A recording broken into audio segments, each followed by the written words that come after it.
astăzi filmăm un challenge într-un fel. Deci, este ceva, nu știu, n-am mai făcut în viața mea. M-am gândit la cele mai ciudate combinații de mâncare într-un fel. Și na, ce am găsit și eu prin casă.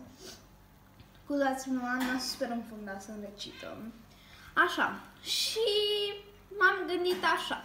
Pringles cu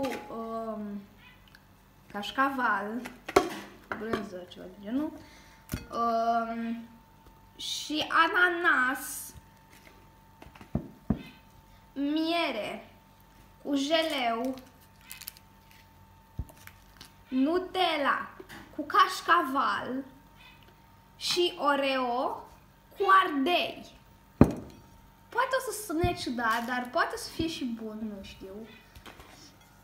Nu știu, haideți să încercăm Pringles-ul cu ananas.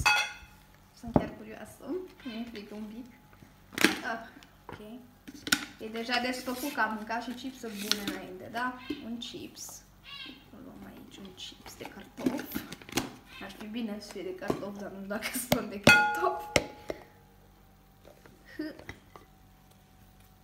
Așa, mi-e frică un pic.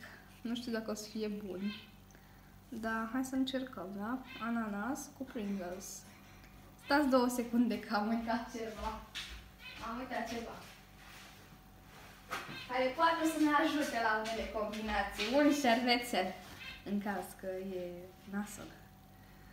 Hai să gustăm, oameni buni. Da. Hop. Ananas.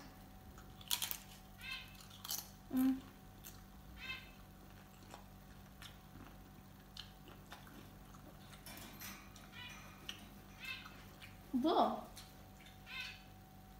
nu e nasol. Nu e nasol. Jur, dacă mi-ar fi să vomit. O să dăm și note. Pringles cu ananas. Nota 6. Deci nu a fost nimic rău, deci a fost comestibil.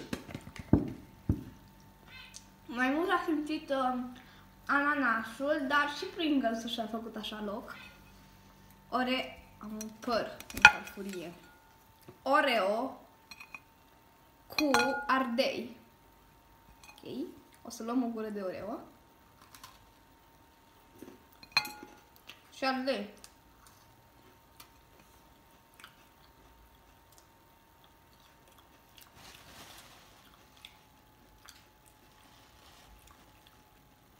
Ce bun este, vai de mine! E bun rău!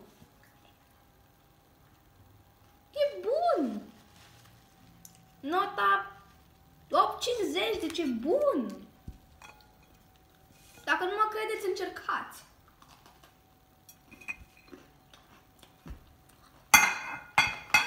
Astea le mănânc eu după video. Așa.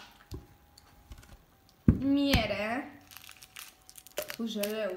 Asta cred că o să fie bun.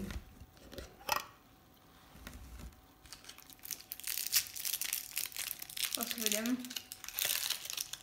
Avem aici un jeleu și îl înmuiem în puțină miere.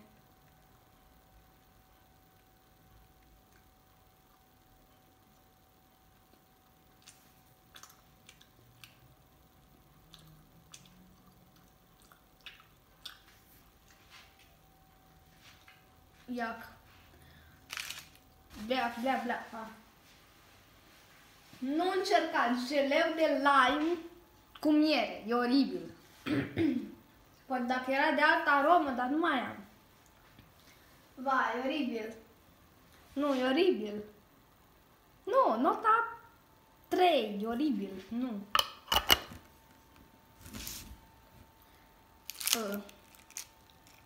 De combinația asta am mai auzit cașcaval cu Nutella.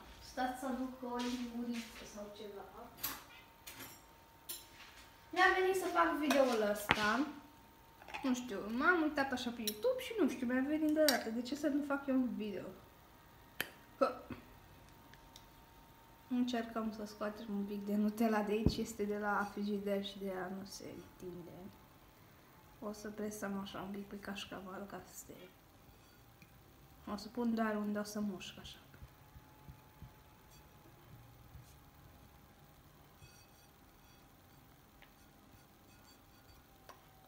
Nu.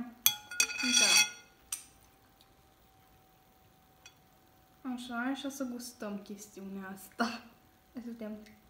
Asta să înțeleg că nu e atât de rău.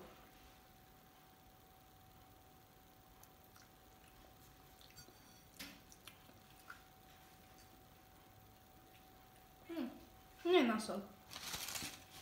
Nu. E ok. Nota 7.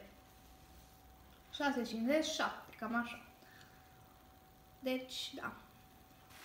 Cam asta a fost videoul. Nu știu de ce mi-a venit să fac chestia asta, a fost doar ceva de moment. Și da, sper că v-a plăcut și v-ați distrat. Eu am fost Clara și noi ne revedem data viitoare. Pa!